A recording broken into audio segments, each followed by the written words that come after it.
Hi hello అండి. ఈరోజు ఈ వీడియోలో మీకు నేను అరటికాయ ముద్ద కూర చూపించబోతున్నాను. ఇది ఎలా చేసుకోవాలి, దీనికి ఏమేం కావాలి అన్నీ చెప్తానండి స్టెప్ బై స్టెప్. చాలా సింపులేనండి. ఇది కూడా కొత్త వంట ఏం కాదు, పాత వంట. జయశ్రీ అన్ని పాత వంటలు చూపిస్తుంది ఏంది అనుకుంటున్నారు. బిగినర్స్ కండి, కొంతమందికి ఇవి చేత కాదు, కొత్త వాళ్ళకి నేర్చుకుంటారని. ఫస్ట్ మనకి కూరలు కావాలి కదా, అన్నంలోకి అన్నము కూరలు. అందుకని చెప్పి కొన్ని కూరలు చూపిస్తున్నాను నేను. ఇది మీరు కూడా తప్పకుండా ట్రై చేసి ఎలా వచ్చింది, మీకు బాగుందా లేదా అనేది చెప్పండి. Welcome back to Jaya's vlogs.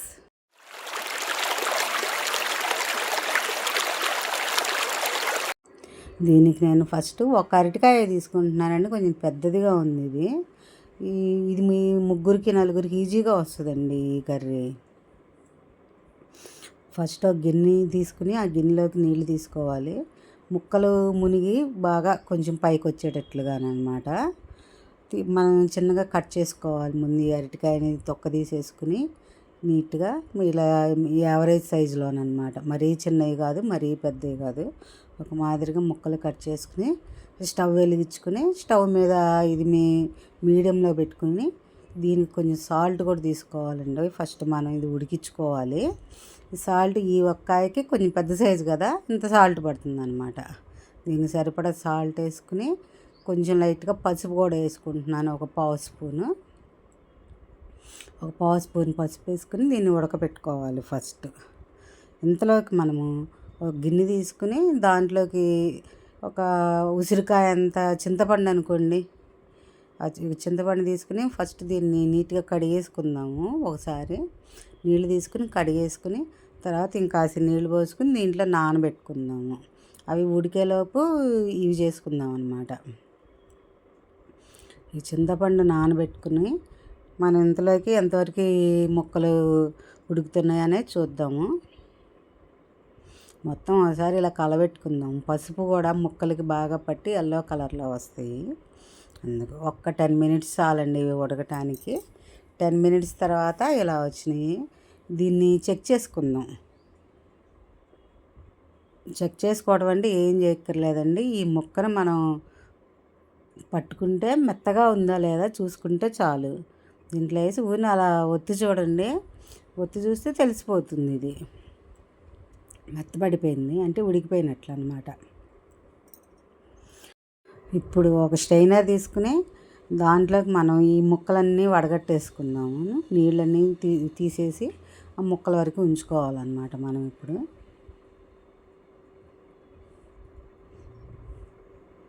ఒక్క 5 నిమిషాలు చల్లారనిద్దాము. ఈలోపు మనం చింతపండు నానబెట్టాం కదా, ఈ చింతపండు పని చూద్దాం. ఈ చింతపండుని బాగా ఇట్లా నానిపోయిందండి. నానిపోయిన దాన్ని మనం బాగా రబ్ చేసి జ్యూస్ తీయాలి. దీన్ని ఎక్కువ నీళ్ళు పోసుకోకుండా కాసి నీళ్ళు చాలు. ఫస్ట్ ఈ రబ్ చేసి చక్కగా ఈ చింతపండుని కూడా దీంట్లోంచి తీసేసుకుందాం. వేస్ట్ చింతపండుని ఇంకా జ్యూస్ ఒకటే అట్టు పెట్టుకుందాము.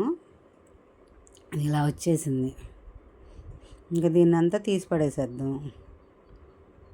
మెత్తగా నానిపోయింది కదా, ఆ నానిపోయిన దాన్ని బాగా మెత్తగా రబ్ చేసేసుకుని మనం ఆ వేస్ట్ మొత్తం తీసేసుకుని ఆ జ్యూస్ ఒక్కటి అట్టు పెట్టుకుందాము. దీన్ని అరటికాయ పులుసు కూర అని కూడా అంటారండి, ముద్దకూరే కాదు. ఇప్పుడు ఫస్ట్ ఒక గిన్నె తీసుకుని ఈ గిన్నెలో ఒక స్పూను ఆయిల్ తీసుకుంటున్నాను నేను. తాలింపు పెట్టుకుందాము ఫస్ట్. ఈ తాలింపులోకి సన్నావాలు తీసుకుంటున్నానండి. ఒక్క కాయే కాబట్టి తీసుకుంది, ఒక అర స్పూన్ అని తీసుకున్నాను ఆవాలు. నెక్స్ట్ జీలకర్ర, అవి కూడా ఒక అర స్పూన్ అంత తీసుకుంటున్నాను.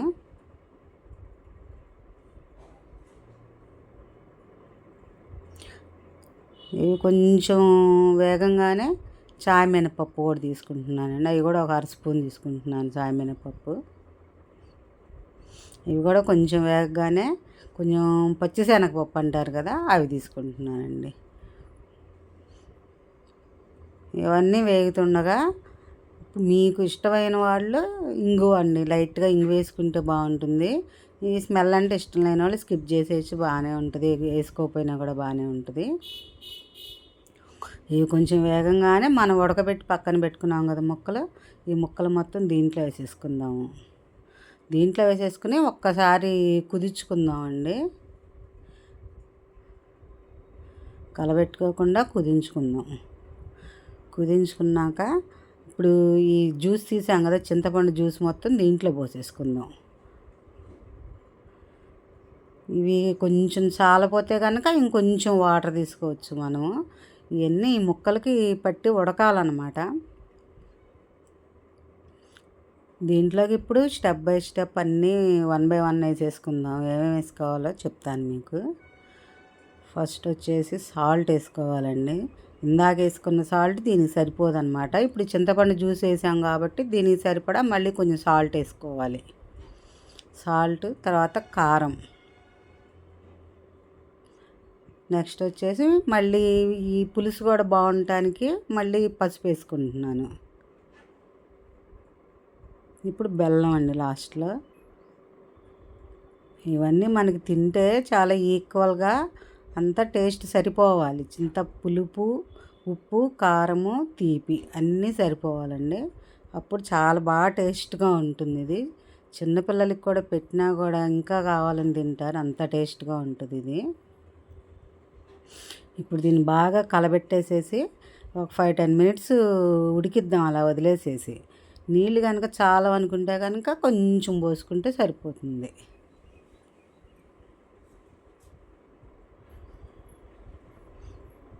ఇలా వదిలేసి ఉడికిద్దాం.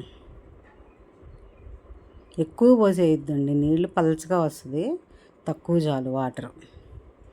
ఇప్పుడు ఒక కప్పు తీసుకుని ఒక 2 స్పూన్లు బియ్యపిండి తీసుకుంటున్నాను. ఇది కూడా ఎక్కువ అవసరం లేదండి.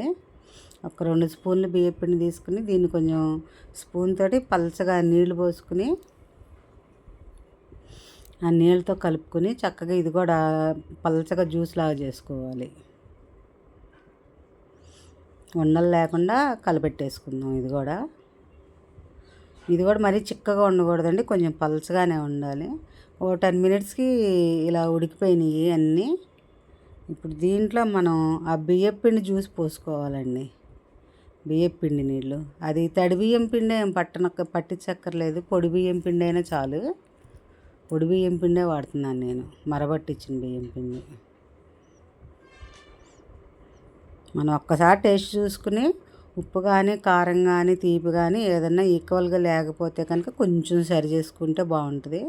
నేను సాల్ట్ చాలలేదనిపించి లైట్గా సాల్ట్ వేసాను. మనం అరటికాయ అయితే చాలా రకాలు చేస్తాము, దాంట్లో ఇది ఒక ఐటెం అన్నమాట. చాలా భోజనాల్లో ఇది కంపల్సరీ పెడతారండి కర్రీ. ఒక్కసారి కలబెట్టేసుకుని ఇంక దాంట్లో పోసి కలబెట్టుకుంటాను.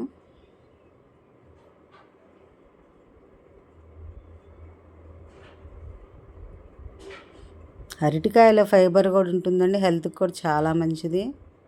మనకి తక్కువ రేట్లో ఎక్కువగానే దొరుకుతాయండి అరటికాయలు. మనకి హెల్తీ ఫుడ్, బాగా చక్కగా హ్యాపీగా వండుకోవచ్చు. ఇప్పుడు ఇది ఒక 5 మినిట్స్ ఉంచితే చాలండి. 5 మినిట్స్ లోపే ఇది ఉడికి చిక్కబడిపోతుంది. బియ్యపిండి ఫాస్ట్గా చిక్కబడిపోతుందండి.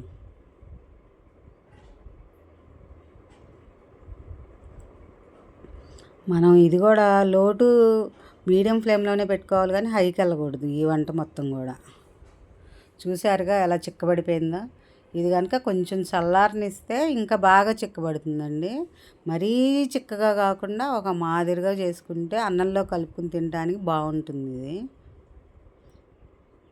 ఇది వేడివేడి అన్నంలోకి కనుక ఈ అరటికాయ పులుసు కూర లేకపోతే ముద్దకూర కొంచెం నెయ్యి వేసుకుని కలుపుకుని తింటే ఎక్సలెంట్గా ఉంటుందండి. తప్పకుండా ట్రై చేసి చూడండి. రెడీ అయిపోయింది. ఇక సర్వింగ్ బౌల్లోకి తీసుకుని సర్వ్ చేసుకుని చక్కగా వేడి అన్నంలో కలుపుకు తింటమేనండి. ఈ వీడియోని చూసిన వాళ్ళందరూ తప్పకుండా సబ్స్క్రైబ్ చేసి చూడండి, లైక్ చేయండి, షేర్ చేయండి. మీకు ఎలా వచ్చిందో కామెంట్స్ చేయండి. మళ్ళీ మరో మంచి వీడియోతో మీ ముందుకు వస్తానండి. Thank you very much for watching.